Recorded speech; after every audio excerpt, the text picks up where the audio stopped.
sini mari. Kenapa, boy? Nade? Elok tak payah nyanyi. Okay. Sorry, ya. Banyak happy? Happy lah, boy. Ini happy. Ini working hour, bukan happy hour. Sorry, boy. Ini peruncit semua sudah cari sama kita, tau? Semua peruncit sudah cari sama kita.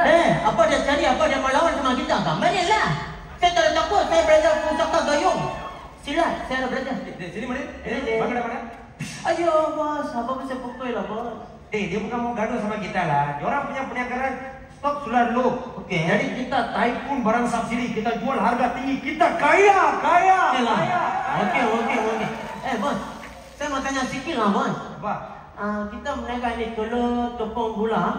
Apa bos mau buka bakery ke? Dadak kan? Apa bisa cara jual dadak? Lagi cepat kaya. Contoh.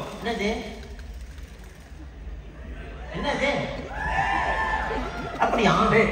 Dadak ada orang ambil, ada orang tak ambil. Gula, Perdana Menteri pun ambil. Ayo. Nampak? Ayo. Intelligent lah. Very intelligent. Bos. Kalau takut tak kita buat ini kerja? Kalau hero main macam mana?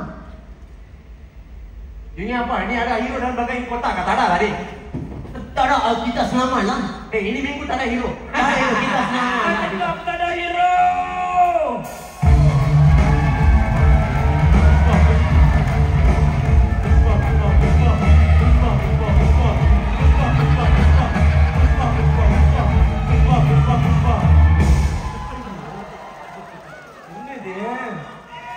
Puspa, you buat apa ni?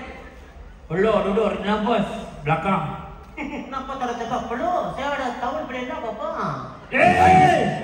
Pecah! Bos, makanan pun kena tak?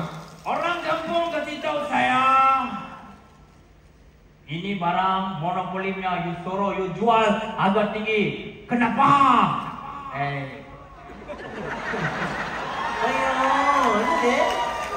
Sekali lagi saya cakap, orang kampung kasih tahu saya, you monopoli barang kerajaan. Kenapa you susahkan orang susah? Sebab saya mau senangkan orang senang.